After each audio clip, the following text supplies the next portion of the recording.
Hey everybody, welcome to a Monday afternoon edition of Keith's Beer Reviews. Had some really stormy, actually pretty violent weather yesterday. Canceled the outdoor concerts we were hoping to see. A buddy of mine came in and brought in a pork loin, so we put that on the smoker and had a good meal and a good time anyway. But we didn't get to see any music. Today's sort of damp and dreary and cloudy, and more storms are going to be coming in, so I figured I better get out early. I'm going to do another one.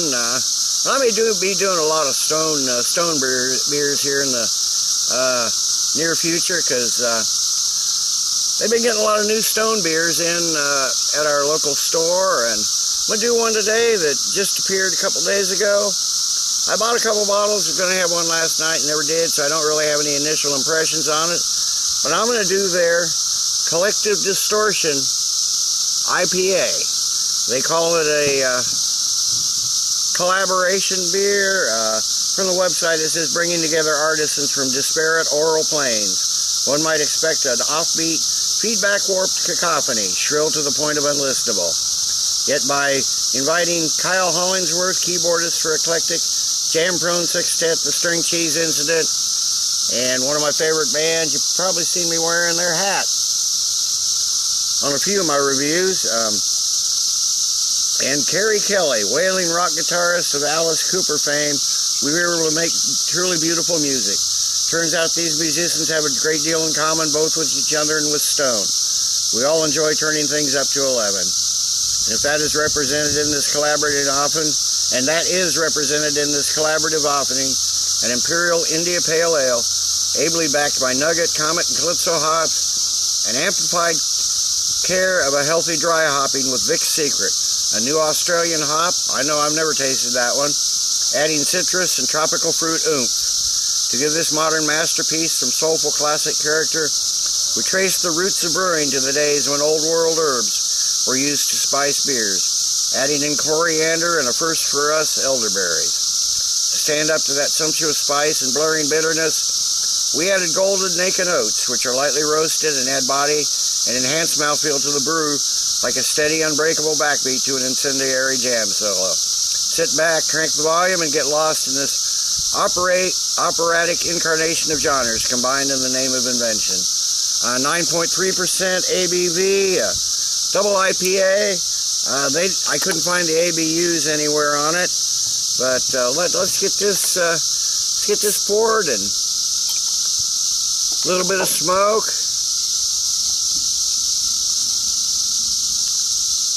Get this poured and see what we got here. I'll tell you, cicadas are flying all over the place here. I've already had three land on me. I'm finding a lot of them, there just went one right by my head. Finding a lot of them on the ground. They're dead. They only live a couple weeks. They live underground for 17 years, come up, mate, and die. That's their purpose in life. So, and death, I guess. But anyway, yeah, we got a nice dark orange, almost amber color there. Maybe a finger and a half of a fluffy white head. Almost off-white, but not quite. It's a white head. Nice looking IPA. A little dark for an IPA, but still not too bad. It's in the range, that's for sure. So let's get a nose on it. Okay, yeah, you get up front some,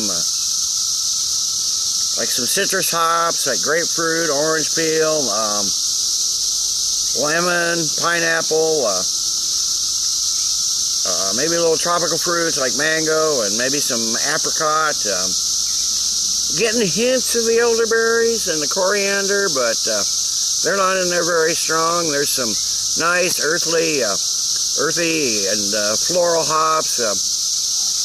Hints of some grassiness and pine resin, and you got a sweet malt background, just hints of caramel, grains, and yeast. But this is obviously a really hop forward beer, so I have one laying on the bottle noise next to the bottle. There's a cicada crawling around on the table here, so let's get a taste on it.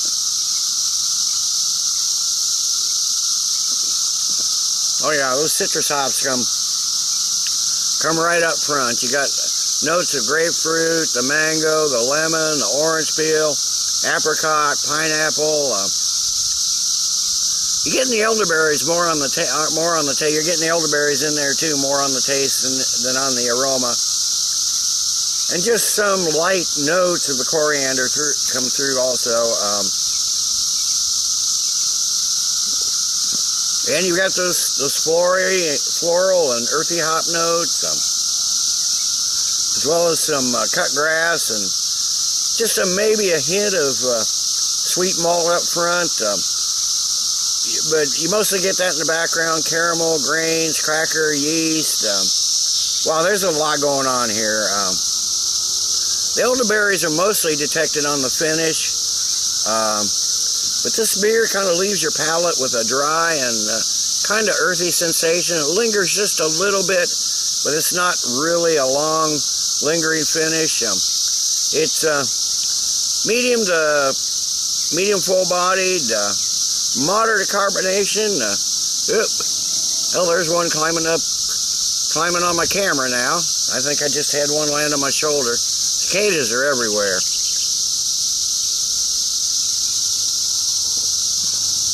So anyway, I'm gonna sip on this a while, maybe add just a bit more, and I'll come back in a while with the final thoughts and grade.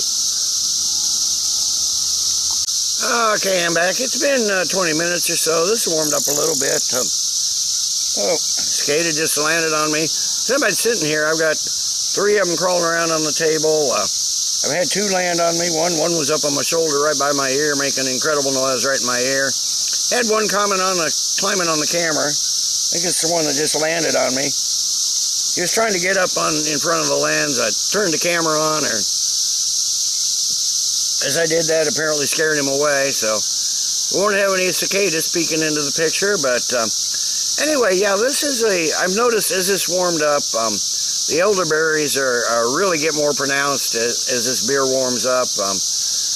I was drinking essentially directly from the fridge. I had it on an ice pack on the way here, but it hadn't warmed up much in the cooler. But yeah, since I'm here and it's off the ice, it's warmed up a bit. Yeah, the elderberries are really you really detect them on the finish, and they really get more pronounced as it warms. So it's one that you might want to drink might want to leave it out of the fridge for 20 minutes or so before you pour it, just to warm it up just a little bit. I think it's a little better as it warms, but this is a pretty solid IPA. It's a really nice twist on an imperial IPA. The elderberries and the coriander, and I don't know that. I don't recall ever having an IPA with coriander in it, but those two both really make a nice touch. I mean, there's a lot going on here. There's a lot of hop notes that are so varied, anywhere from the stone fruit to the citrus fruit. Oh, and I got one crawling on my leg too. Man, they're everywhere. Ooh, that feels kind of creepy actually. But anyway, yeah, the citrus, the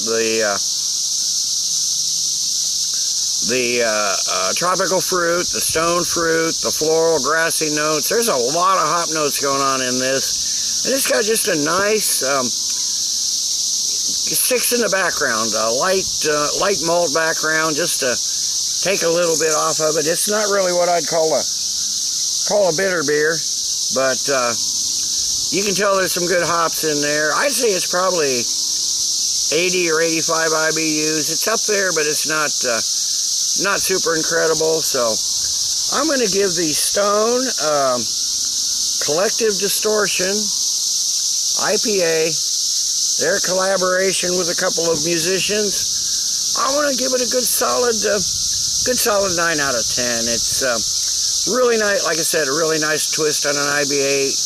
The elderberries and the coriander really put a nice twist on it too. Good, yeah, enjoyable, drinkable beer. I'm really going to enjoy the second one I have. It says right here, drink fresh. So, where's the date on this?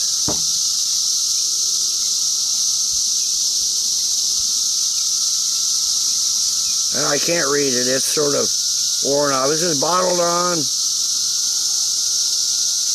Almost looks like 510. So it's about 3 weeks old, looks like it. So 9 out of 10 for the Collective Distortion IPA. Till next time, everybody, cheers. Let's keep drinking good beers.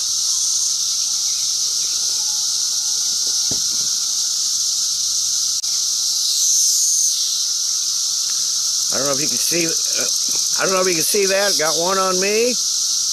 There's 4 on the table. Oop, there he went again. Cicadas are everywhere.